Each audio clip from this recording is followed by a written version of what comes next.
agradeço pela recepção da irmã Tereza, os irmãos, o conselho, dessa manhã estarmos aqui. Então, estamos aqui eu e Fábia, e também a Estela, o Lucas e o Daniel.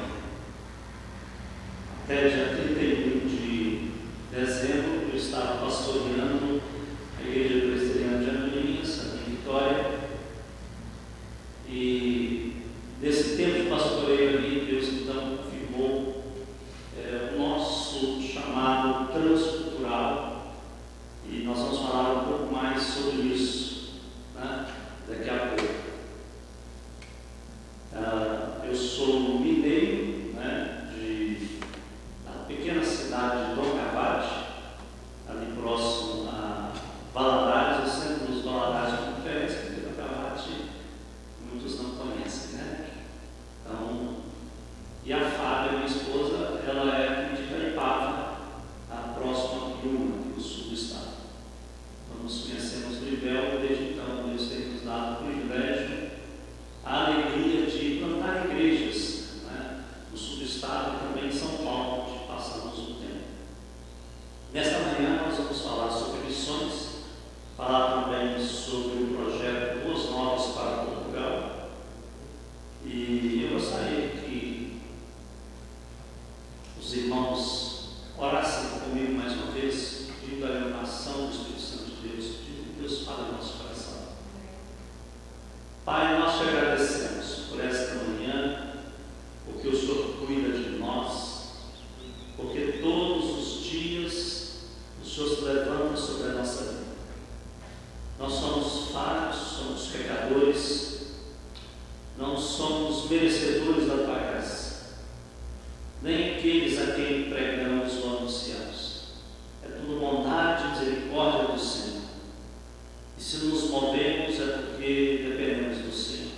Se anunciamos é porque o Senhor vai à nossa frente. Por isso nos abençoa nesta manhã aqui. Oramos e pedimos que fale no nosso coração. Em nome de Jesus Cristo. Amém.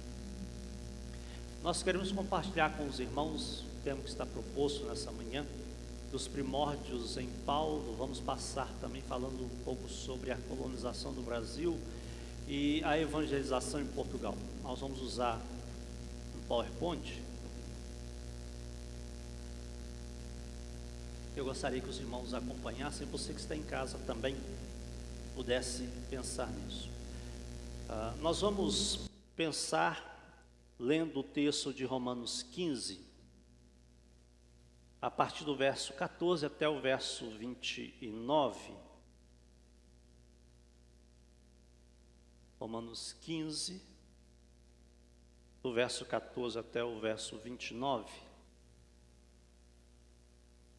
E diz assim o texto. Aí está apenas o 18, mas nós vamos ler antes, do 14 em diante.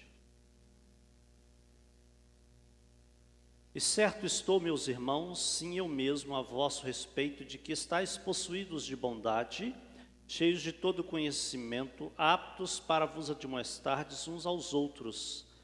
Entretanto, vos escrevi em parte mais ousadamente, como para vos trazer isto de novo à memória, por causa da graça que me foi outorgada por Deus, para que eu seja ministro de Cristo Jesus entre os gentios, no sagrado encargo de anunciar o Evangelho de Deus, de modo que a oferta dele seja aceitável, uma vez santificada pelo Espírito Santo. Tenho, pois, motivo de gloriar-me em Cristo Jesus nas coisas concernentes a Deus, porque não ousarei discorrer sobre coisa alguma, senão sobre aquelas que Cristo fez por meu intermédio para conduzir os gentios em obediência por palavra e por obras, por força de sinais e prodígios, pelo poder do Espírito Santo, de maneira que desde Jerusalém e circunvizinhanças até o Ilírico tenho divulgado o Evangelho de Cristo, esforçando-me deste modo por pregar o Evangelho, não onde Cristo já fora anunciado, para não edificar sobre fundamento alheio. Antes, como está escrito, onde vê-lo aqueles que não tiveram notícia dele, e compreendê-lo os que nada tinham ouvido a seu respeito. Essa foi a razão porque também muitas vezes me senti impedido de visitar-vos, mas agora não tendo já campo de atividade nessas regiões e desejando há muito visitar-vos, penso em fazê-lo quando em viagem para a Espanha, pois espero que de passagem estarei convosco e que para lá seja por vós encaminhado, depois de haver primeiro desfrutado um pouco da vossa companhia. Mas agora estou de partida para Jerusalém, a serviço dos santos, porque aprouve a Macedônia e a Caia levantar uma coleta em benefício dos pobres, dentre os santos que vivem em Jerusalém. Isso lhes pareceu bem e mesmo lhes são devedores, porque se os gentios têm sido participantes dos valores espirituais dos judeus, devem também servi-los com bens materiais. Tendo, pois, concluído isto, e havendo-lhes consignado este fruto, passando por vós, irei à Espanha. E bem sei que ao visitar-vos, irei na plenitude da bênção de Cristo. Irmãos, a carta aos Romanos é uma carta teológica. Nós vemos aqui grandes doutrinas que Paulo vai elencar, Paulo vai falar. Então, a carta aos Romanos, ela tem esse objetivo de especialmente instruir a igreja em Roma sobre as doutrinas acerca do Evangelho, acerca da vida cristã, né? Nós temos doutrinas que falam sobre a soberania de Deus, a eleição. Nós vemos aqui, quando ele fala da intercessão do Espírito, fala de que nós passamos provações, mas nós temos esperança. Se nós olharmos a carta aos Romanos, é uma carta completa para uma igreja nascente. Uma igreja que não era uma igreja centenária, uma igreja há pouco plantada. E que estava caminhando, mas precisava de instruções. E Paulo, então, vai escrever uma carta teológica a eles. Mas essa carta também tem um objetivo missionário. Paulo está falando para esses irmãos e, no final, ele vai trazer aqui um desafio missionário para a igreja em Roma, que daqui a pouco nós falaremos um pouco mais sobre esse desafio. Algumas instruções para uma igreja nascente que Paulo entende, né? Aqui. Quando nós olhamos para o texto, nós vemos que Paulo está dizendo que essa igreja nascente era uma igreja que estava vivendo o Evangelho de Cristo. É uma igreja que estava, de fato, entendendo o objetivo de ser igreja. Se você observa o versículo 14, nós percebemos que aquela igreja, ela tinha um bom testemunho. Ele diz aqui, vocês estão possuídos de bondade, cheios de todo conhecimento e aptos para admoestardes uns aos outros. Paulo vai dizer para a igreja em Roma que, de fato, eles estavam possuídos de bondade porque a bondade de Cristo estava no coração deles e no meio da igreja. Era uma igreja que vivia sob a bondade do Senhor e eles estavam cheios, plenos do conhecimento de Cristo. Eles, de fato, conheciam quem era Jesus e aquilo fazia com que aquela igreja desenvolvesse, de fato, como uma comunidade cristã, uma comunidade que tinha bondade, conhecimento de Cristo, e eles estavam exercendo algo que era primordial e é primordial nas nossas igrejas, nas nossas comunidades. Eles estavam aptos para demonstrar uns aos outros. Paulo vai diagnosticar que aquela igreja é uma igreja saudável. É uma igreja que estava vivendo ali e eles estavam admoestando uns aos outros. Admoestar aqui não é simplesmente você chegar para o irmão e dizer assim, ó, você está errado. Não, mas é aquela companhia que você está sempre ali orientando. Ao invés de sempre estar dizendo assim, olha, você está errado, ele estava dizendo assim, vamos por aqui, vamos caminhar por ali. Eles estavam crescendo juntos, se orientando juntos. Talvez poderíamos também dizer aqui, junto com esse admoestardes, vocês estão se orientando juntos, estão caminhando juntos para prosseguir como igreja do Senhor Jesus. Paulo diagnostica aqui então que essa igreja, ela estava caminhando. E embora tivesse sido plantada há pouco tempo, uma igreja nascente, ela estava caminhando de acordo com os princípios de Deus. Mas Paulo vai lembrar a essa igreja que o objetivo de ser igreja, ele vai além do seu objetivo interno, do seu objetivo de comunidade ali para fazer com que a igreja cresça. No sentido, quando nós temos comunhão, né, temos os trabalhos para todas as faixas etárias através das nossas sociedades e ministérios. A igreja precisa se fortalecer para que ela possa agir além da sua comunhão interna. E Paulo vai lembrar a eles que Deus tinha o chamado para o ministério aos gentios. Aqueles que de fato ainda não conheciam, que não eram a comunidade judaica. E Paulo vai dizer, no versículo 20, esforçando-me deste modo por pregar o evangelho, não onde Cristo já for anunciado, para não edificar sobre fundamento alheio. Paulo vai lembrar à igreja que ela precisava olhar além da sua comunidade.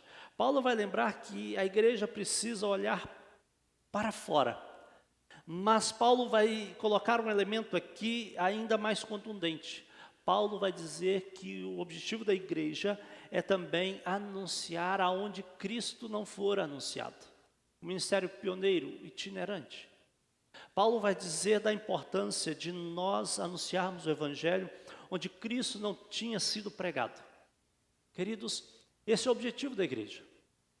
Além de exercer a sua atividade interna, além de fortalecer, se edificar, a igreja precisa anunciar o evangelho onde Cristo não foi anunciado.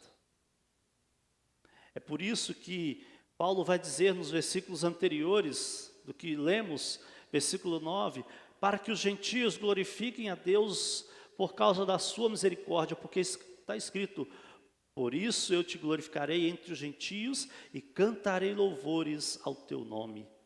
Alegrai-vos, ó gentios, com o seu povo. O objetivo de Jesus é ser conhecido em todo o mundo.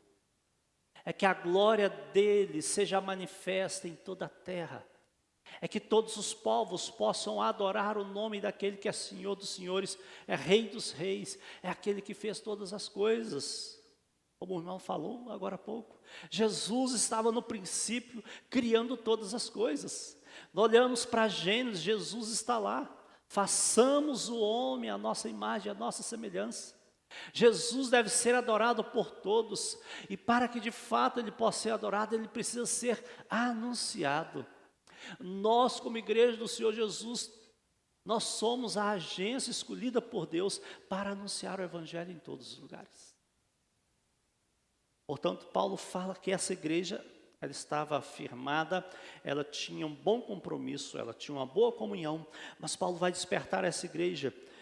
O versículo 16 diz: para que eu seja ministro de Cristo Jesus entre os gentios, no sagrado encargo de anunciar o evangelho de Deus, de modo que a oferta dele seja aceitável, uma vez santificada pelo Espírito Santo. Paulo vai lembrar que o objetivo dele era anunciar. Paulo vai dizer que o ministério dele era entre os gentios. E louvado seja Deus, porque Deus colocou esse objetivo em Paulo. Nós somos esses gentios. O evangelho chegou até nós, porque Deus incumbiu homens como Paulo a fazer assim. Queridos, e se nós formos olhar na perspectiva, assim como Paulo estava falando para aquela comunidade, olhando para nós aqui, se nós olharmos para nós hoje, há comunidades que ainda precisam ouvir do evangelho, que são gentios como nós, e que ainda não foram alcançados. E que ainda precisam do evangelho. E que ainda carecem de ouvir o evangelho. No Brasil, há pessoas que ainda não ouviram falar de Jesus. Mas pelo mundo também há bilhões de pessoas que não ouviram falar do evangelho.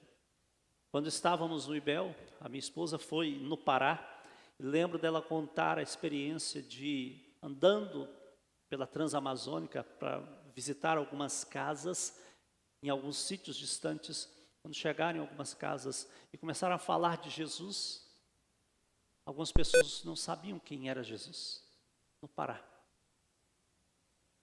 Da mesma forma, há pessoas que pelo mundo, especialmente entre os muçulmanos, hindus e outros povos de outras religiões que não ouviram falar de Jesus uma única vez. Nós temos o privilégio de ouvir do evangelho e termos Bíblias de todos os tipos e ouvimos pregações com vários enfoques e nós temos esse privilégio, mas há pessoas que ainda não ouviram falar de Jesus e que necessitam falar. E Deus não comissionou a ninguém mais a não ser a igreja. E Deus faz isso usando pessoas que vão e pessoas que ficam juntas num só propósito. Mas Paulo fala como que ele iria fazer isso. Paulo vai dizer que ele só pode fazer isso incumbido pelo Espírito Santo de Deus, fazendo a obra de Cristo. Versículo 18 diz: eu não vou discorrer sobre coisa alguma, senão sobre aquelas que Cristo fez por meu intermédio, para conduzir os gentios à obediência, por palavra e por obras, não por força de sinais e prodígios, pelo poder do Espírito Santo, de maneira que desde Jerusalém, circunvizinhança até o Ilírico, tem divulgado o Evangelho de Cristo.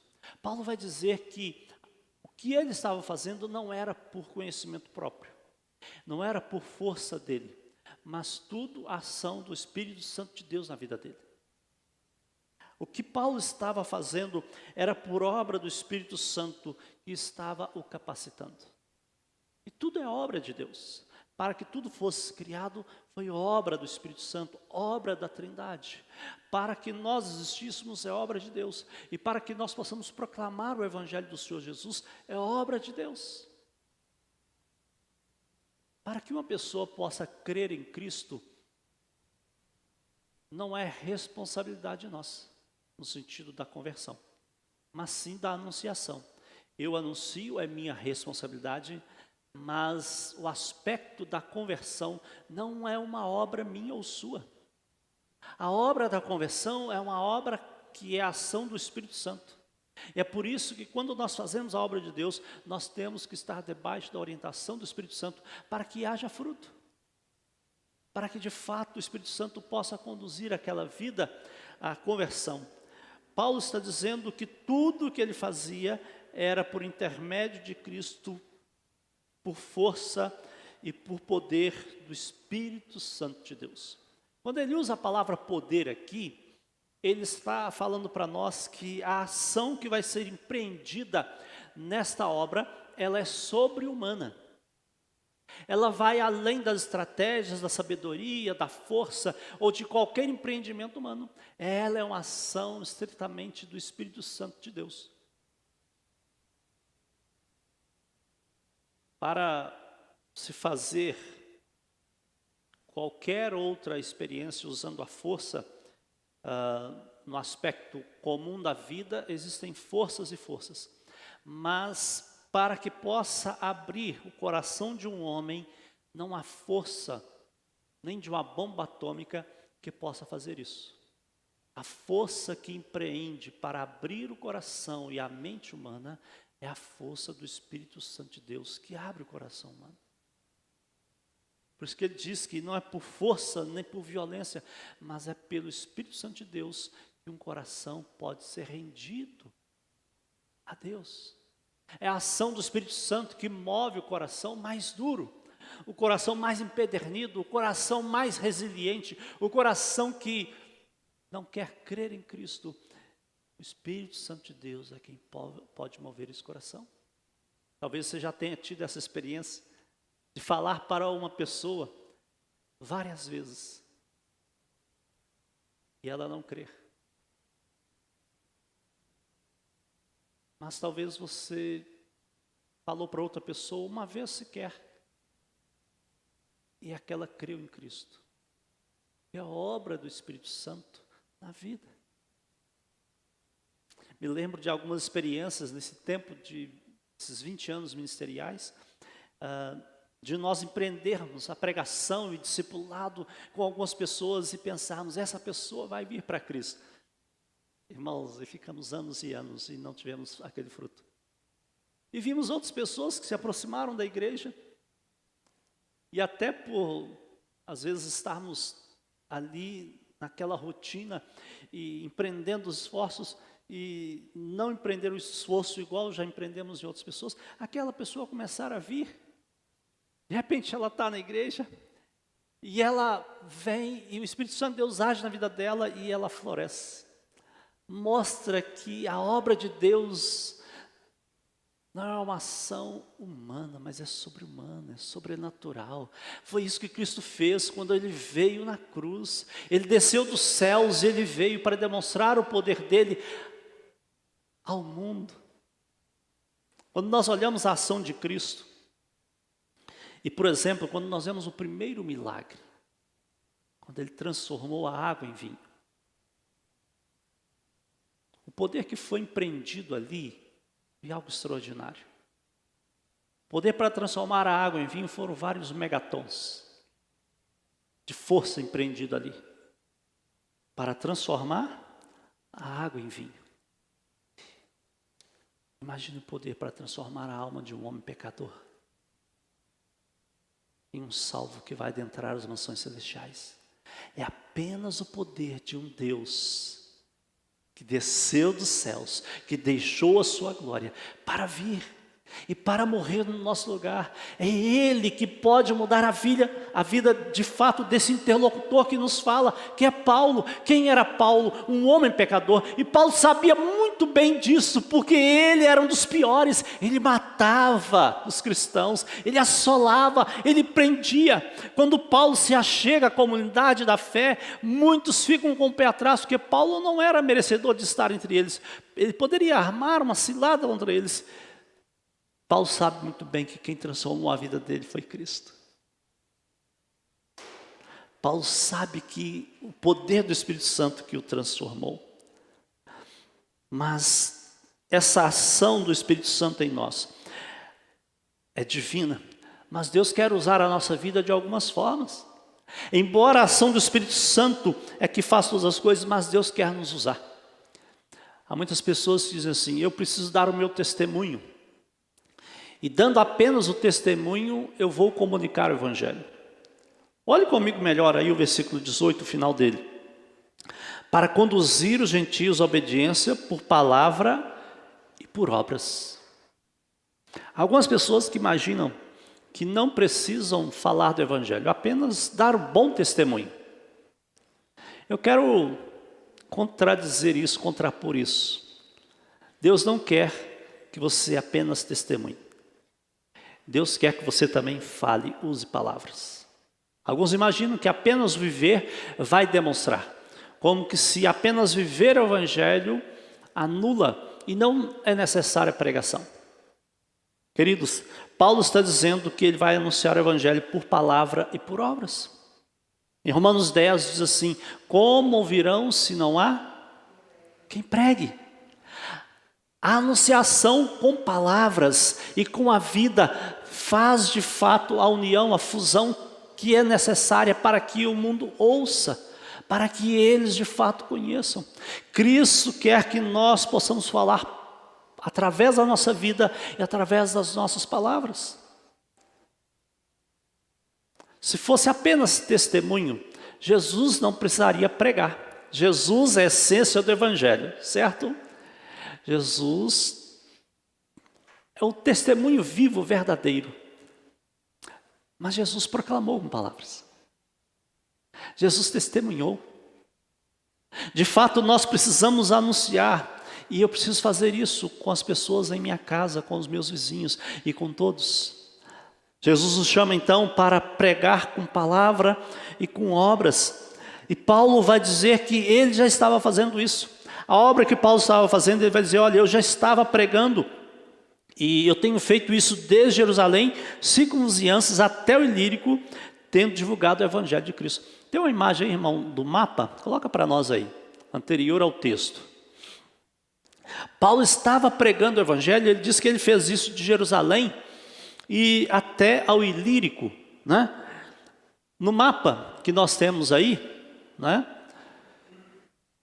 Essa coloração mais avermelhada é o Império Romano conhecido da época, e nós vemos que Paulo pregou ali de Jerusalém até o Ilírico, né? Ali Ilírio, né? Que está no mapa, ali perto da Ásia também, que nós conhecemos ali o Ilírico hoje como os Balcãs. Paulo pregou em vários lugares ali, também na Macedônia, e Paulo sabia de fato que era fazer isso.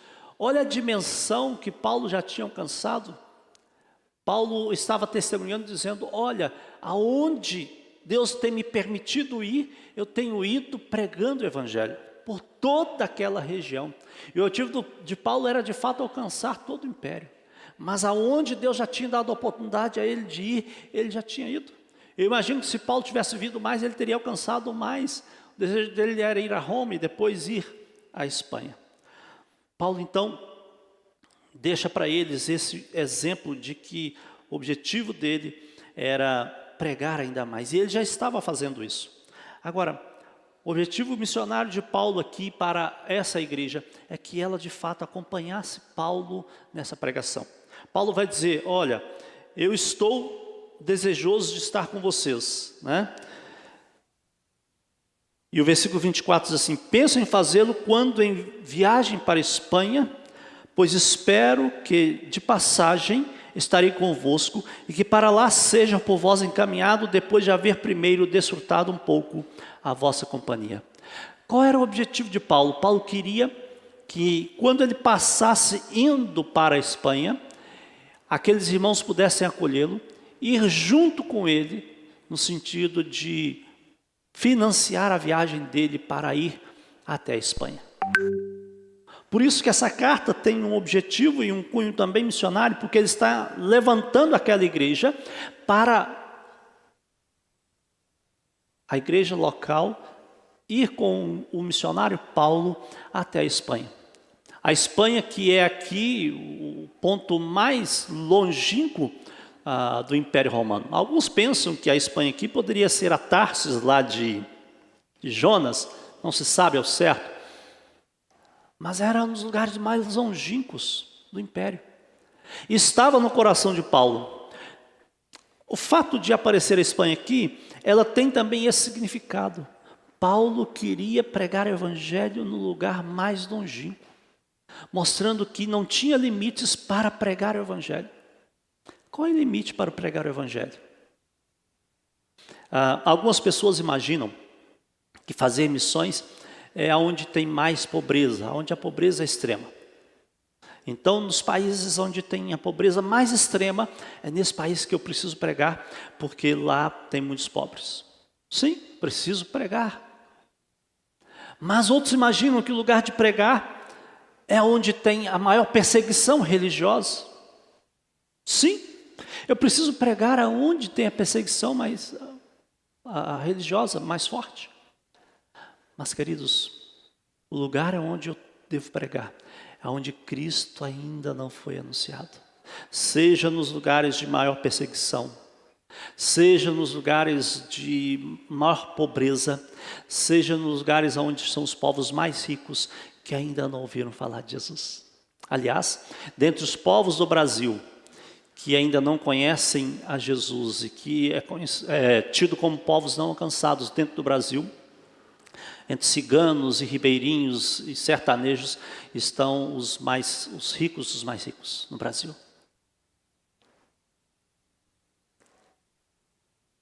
Não é a condição social que deve nos levar a pregar. A teologia da libertação ou a missão integral, ela vai advogar isto, né? Eu preciso pregar aos pobres porque os pobres, nós somos devedores a eles. Não. Nós somos devedores aos homens que ainda não ouviram falar do Evangelho. Nós somos devedores daqueles que de fato ainda não ouviram. E é esta a mensagem do Evangelho. Paulo está dizendo à igreja em Roma para que pudessem pregar o Evangelho aonde ainda não fora anunciado. E ele conclama. E aqui, irmãos, nós vemos uma compreensão desses gentios, de fato, do que era o Evangelho. E eles estavam muito felizes por isso.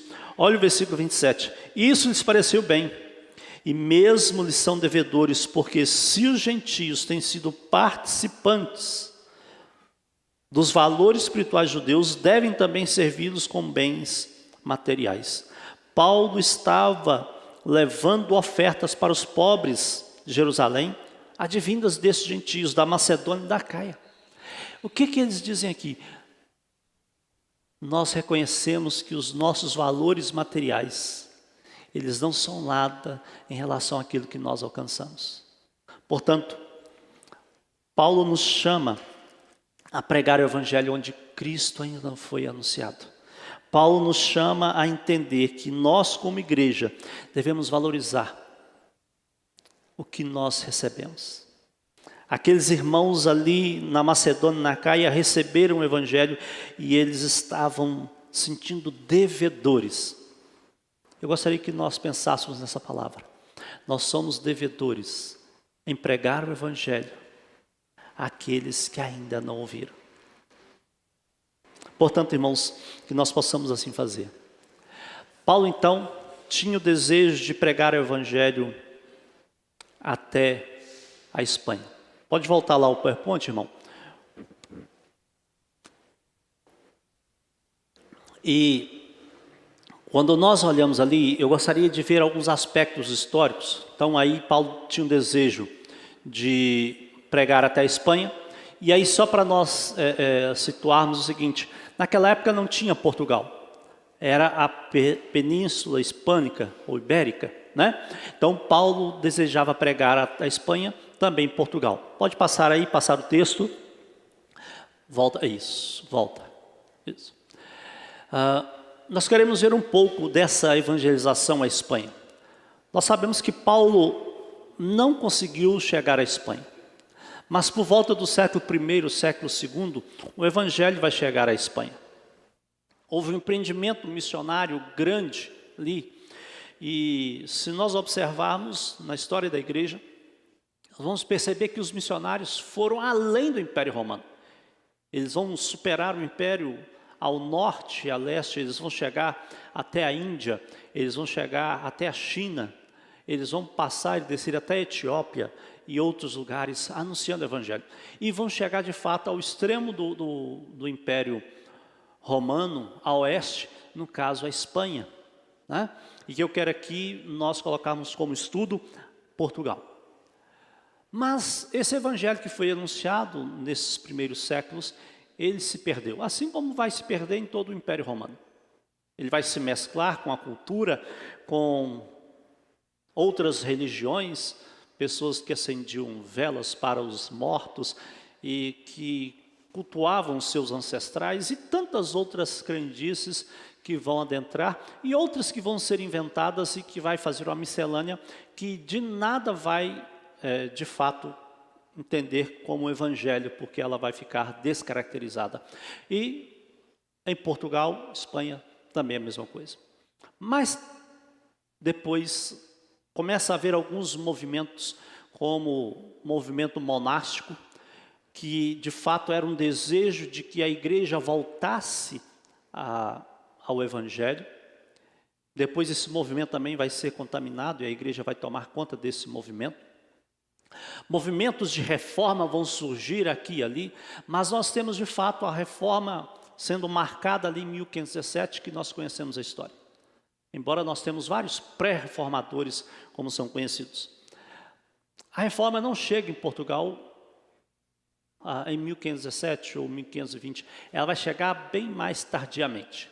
E quando ela chega em Portugal, ela chega muito enfraquecida. Em Portugal ela não vai ter uma influência muito grande, né? Como que foi e como que procedeu essa evangelização então depois em Portugal? Pode passar o próximo aí? Nós precisamos entender, pode passar o próximo aí, isso, um pouco do que foi a colonização do Brasil e como foi a colonização portuguesa. 1557, os calvinistas chegam aqui no Brasil, porque Villegagnon pede uma carta para Calvino e chegam aqui alguns huguenotes, alguns líderes e também a comunidade. Várias pessoas chegam aqui, né? Muitos falam de um número, outros falam de outro, né? Alguns dizem que foram 10 missionários, 2 pastores e mais uma comunidade. O que me importa aqui agora não é o número, mas a intenção de que eles chegaram no Rio de Janeiro. Conhecemos a história de que eles foram expulsos e outros foram mortos ali, quando fizeram aquela confissão da Guanabara e foram, de forma atroz e cruel, mortos. Foram espancados e colocados sacos nas suas cabeças e lançados da espinhadeira abaixo, ali fixados pedras em seus corpos, para que ao chegar ali eles pudessem ser afogados definitivamente. Villegagnon vai poupar apenas 2 deles, um que era padeiro, cozinheiro, e outro que era alfaiate, para atender às suas demandas aí de luxo e necessidades, né? Outro movimento nesse tempo de colonização que vai tentar a evangelização no Brasil é com os holandeses. 1624, 1630, os holandeses chegam no Nordeste brasileiro. E aqui tem aquela dialética, né? Se eles chegaram ou se foi uma invasão. Nós aprendemos nos livros de história brasileira, né? Que foi a invasão holandesa. O que os portugueses fizeram aqui, se não foi isso também, né? Vamos pensar assim. Mas eu quero aqui frisar o aspecto de que eles chegaram. E eles chegaram aqui, de fato, para fazer comércio, assim como era o costume, né? E de todos, ingleses, portugueses, espanhóis, todos os povos que estavam naquela época, as grandes conquistas marítimas. E os holandeses eram também um desses povos que empreendiam esses esforços. Eles traziam também a sua fé.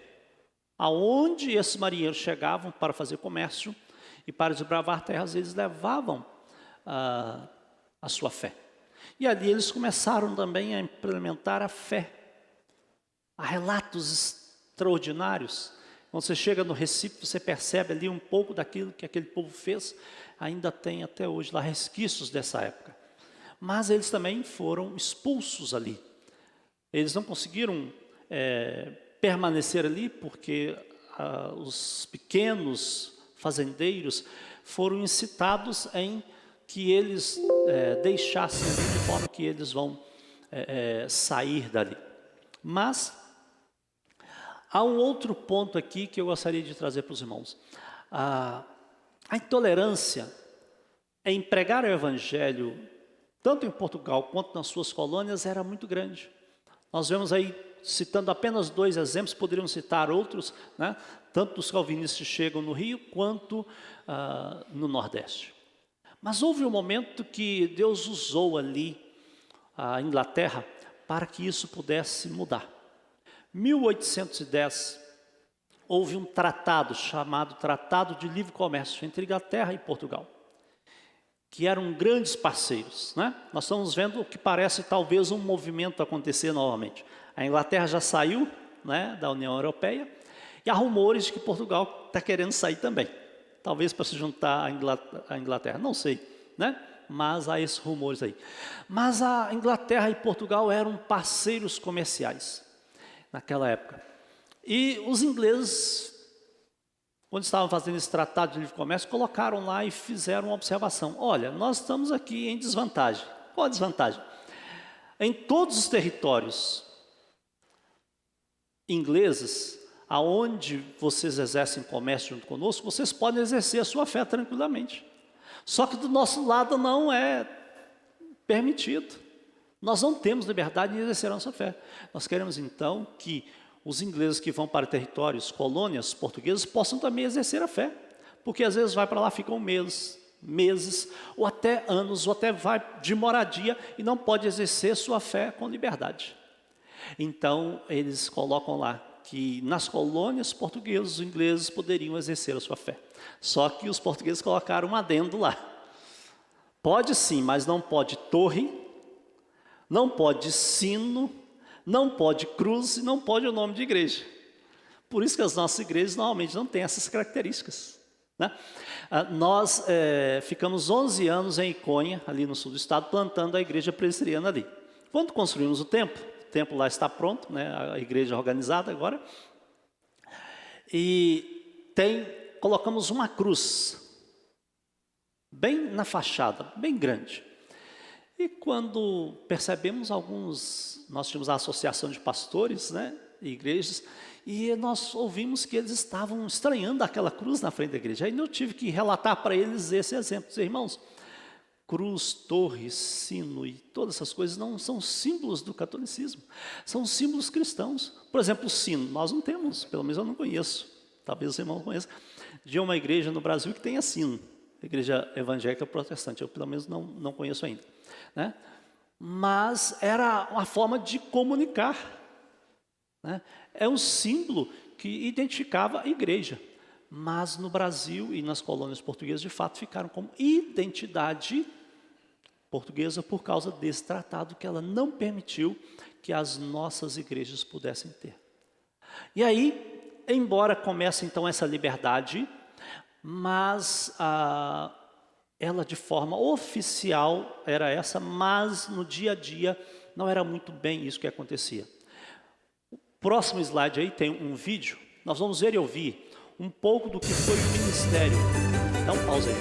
Um pouco do que foi o ministério do reverendo Robert Calley. Pode voltar aí, porque vai ter um som aí.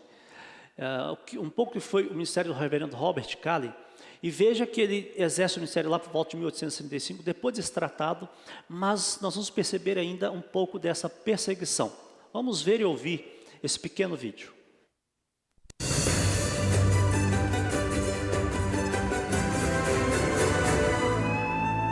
12 de outubro de 1838, chega à Madeira o cirurgião, farmacêutico e missionário escocês Robert Reid Calley, à procura de melhor clima para a saúde frágil da esposa. A estadia, prevista para poucos meses, transformou-se em 8 anos que mudaram a vida do missionário. Ajudou no combate à pobreza, alcoolismo, iliteracia e promiscuidade. Em 1840, promoveu a construção de um hospital gratuito com 12 camas destinado à população mais pobre da Madeira. Em maio de 1841, a Câmara Municipal de Funchal aprovou um voto de louvor ao bom doutor inglês. Também a luta contra o analfabetismo teve sucesso, com aulas diurnas para crianças e noturnas para adultos, envolvendo 800 alunos em 17 escolas. No entanto, o facto de ser protestante, uma prática ainda não aceita em Portugal, levou a que fosse perseguido. O casal foi obrigado a regressar à Grã-Bretanha em 1846.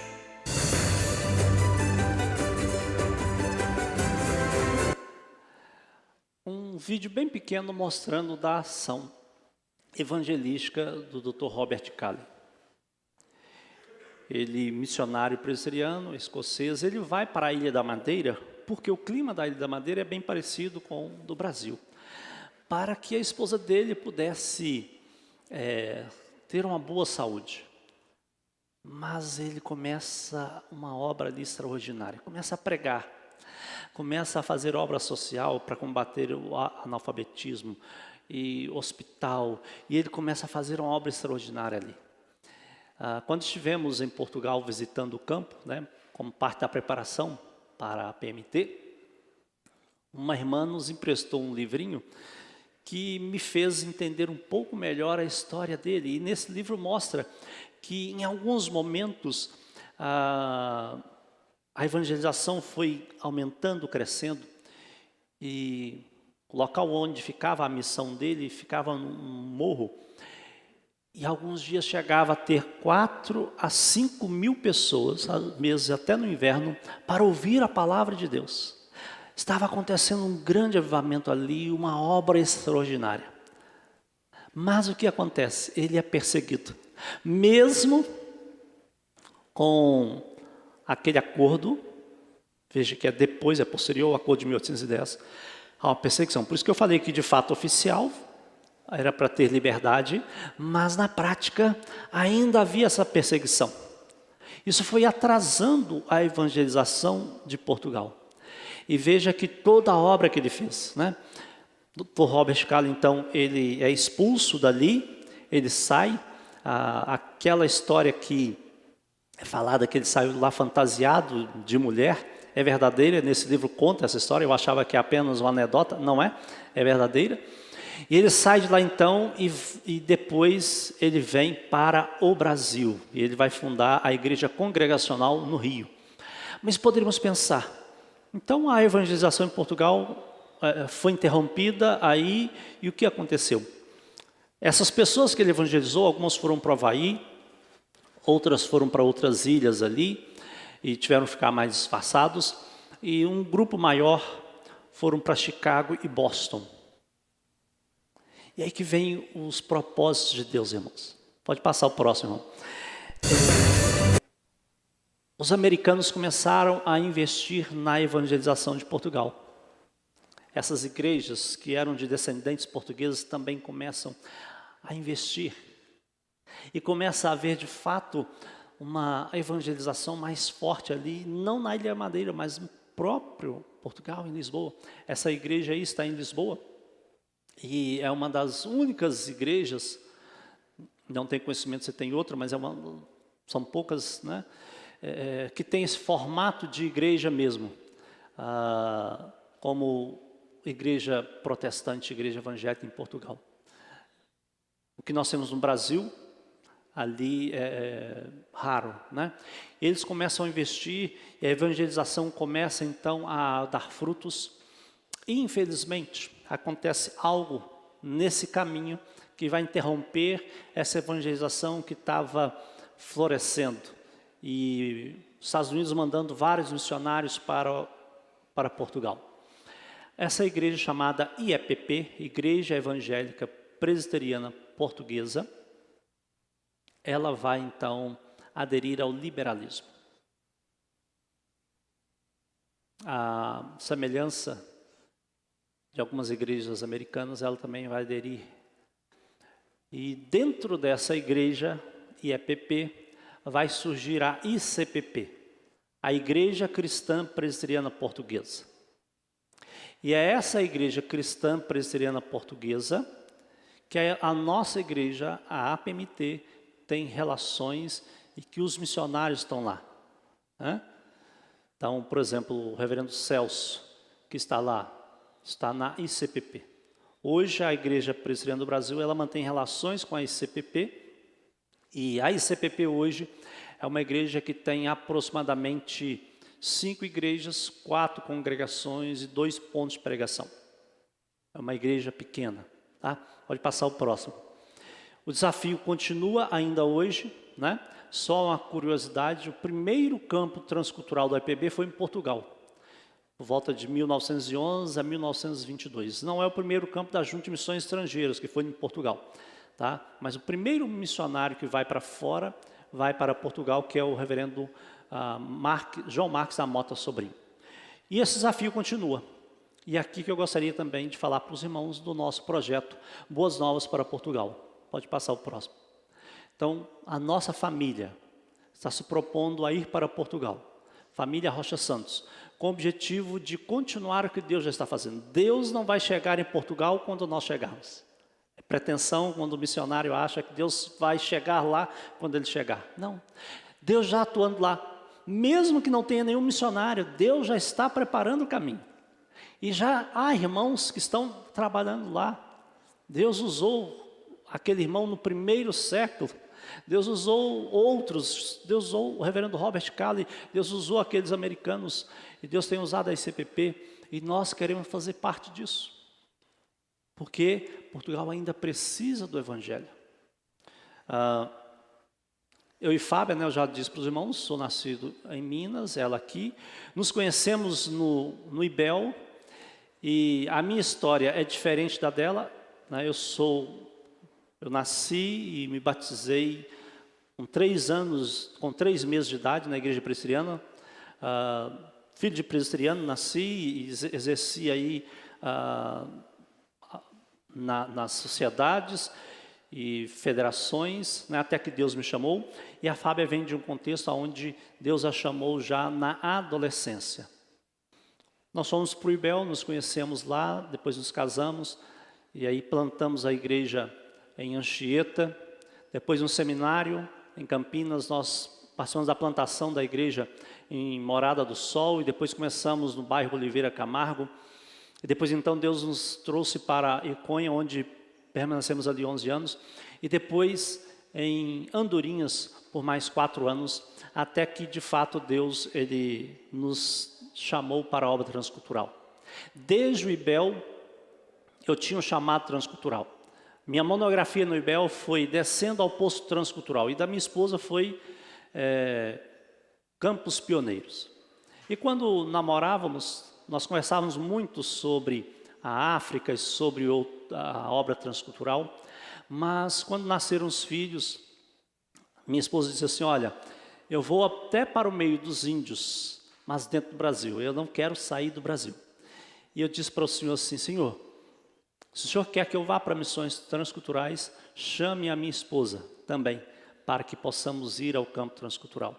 E eu tinha dito isso para Deus, para que Ele também chamasse a minha esposa, porque fazendo a monografia no IBEL, o livro de missões, chamado Até os Confins da Terra, da autora Ruth Tucker, ela traz várias experiências missionárias. E uma coisa que me chamou a atenção quando preparando aquela monografia é que muitos missionários foram sem a esposa ser chamada. E foi penoso para a esposa.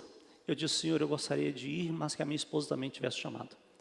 E aí foram 20 anos, até que de fato Deus a chamou. Eu gostaria que ela falasse sobre essa parte, como foi esse despertar transcultural na vida dela, e para os irmãos verem que Deus não faz aquilo que a gente quer, mas o que Ele quer, né?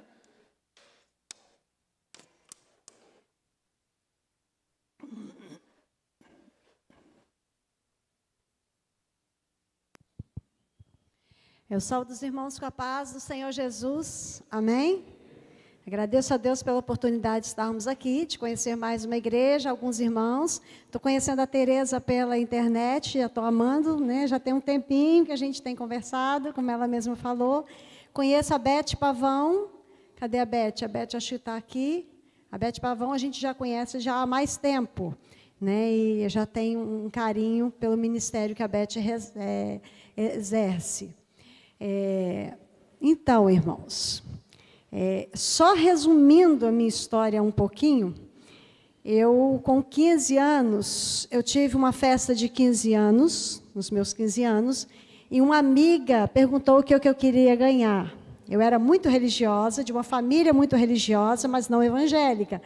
E eu falei que eu queria ganhar uma Bíblia inteira, que eu tinha o Novo Testamento dos Gideões que eu tinha ganhado na escola, e eu amava ler, e eu queria uma Bíblia inteira. E eu ganhei essa Bíblia inteira, e eu dava aula de catecismo, eu comecei a ensinar aquilo que eu estava aprendendo, só que eu me apaixonei por Apocalipse, e comecei a ensinar o livro de Apocalipse para as crianças ficavam com medo, tal, os pais foram questionar o líder veio me procurar, o que eu estava fazendo, eu falei que eu estava ensinando a Bíblia, ele falou, não serve, e aí ele me tirou do cargo.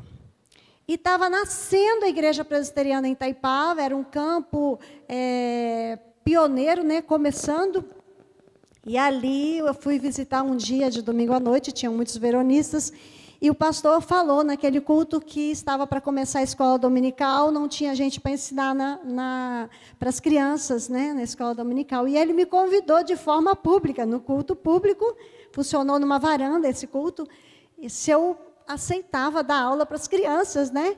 E eu aceitei.